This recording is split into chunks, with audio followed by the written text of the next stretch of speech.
Assalomu alaykum. Bugun biz sizlar bilan Facebook akkaunt yaratishni ko'ramiz. Ya'ni Facebook ijtimoiy tarmoqda shaxsiy akkaunt yaratishni ko'rib chiqamiz. O'sha birinchi bizga kerak bo'ladi, hamma biladigan Google Chrome, ya'ni brauzer kerak bo'ladi. Brauzer orqali biz facebook.com saytiga kiramiz. Agar bizda oldindan yaratilgan akkaunt bo'lsa, o'zi biz doimiy ravishda Facebookga kiradigan bo'lsak, mana bu yerda o'zi bizning akkauntlarimiz turgan bo'ladi. Birinchi marta kirganingizda u bo'lmasligi mumkin va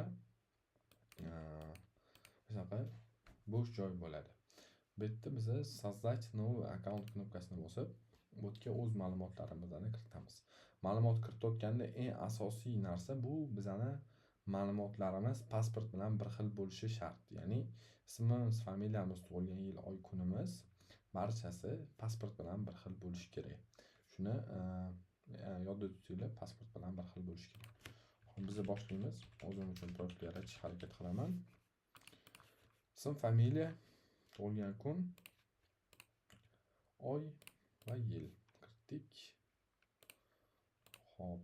Endi bizdan so'raydi, biz Facebook profil ochishimiz mumkin telefon raqamga yoki-da email pochtaga.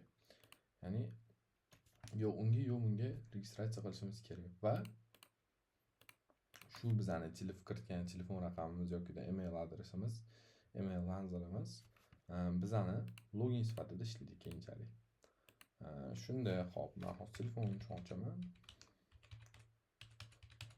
Hop, va parolim. Bu yerda parol ishlatsangiz yaxshi, ham son va ham harf ishlatilgan. Hop, mana kiritdim. Endi mana bu tugmani bosamiz. Tak, plusni tashlaymiz.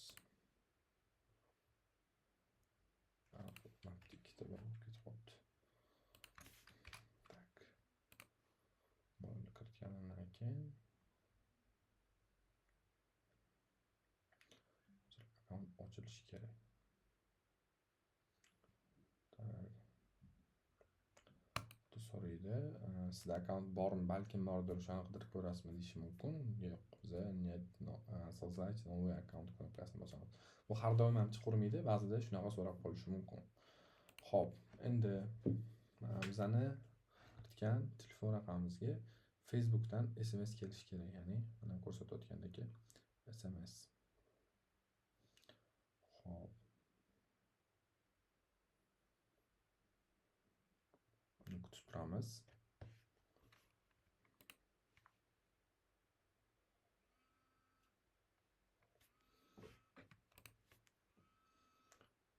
Va mana 5 4 0 5 0 Facebook tasdiqlashtiringiz 5 ko'rganinglardek bizga SMS orqali kelmadi, bizga telefon qilib aytishdi. Undan keyin mana aytgan kodini kiritganimizdan keyin продолжить knopkasini bosamiz.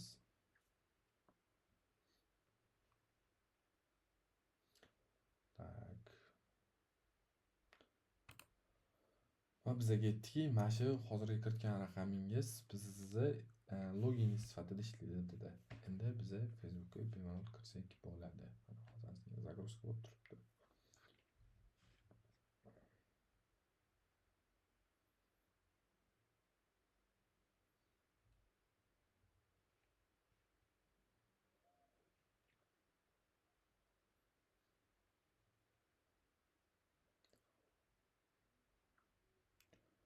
Hop.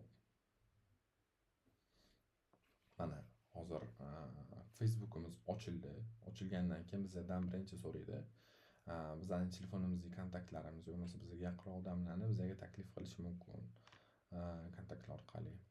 Shunda bizda faqat unaqa do'st qo'shishga nima yo'q, ehtiyoj yo'q. Biz просто chiqib ketamiz bu yerdan. Facebookga ustiga bossak birinchisi bor, next o'tib. Xo'p, bizdan keyin so'raydi, o'z rasmingizni kiriting, ya'ni bu yerga mana bizani ijtimoiy tarmoqlardagi rasmimiz bo'ladi. Rasmga o'zimizning yuzimiz yarqi tushgan, ya'ni to'liq ko'ringan rasmimizni kiritishimiz kerak bo'ladi.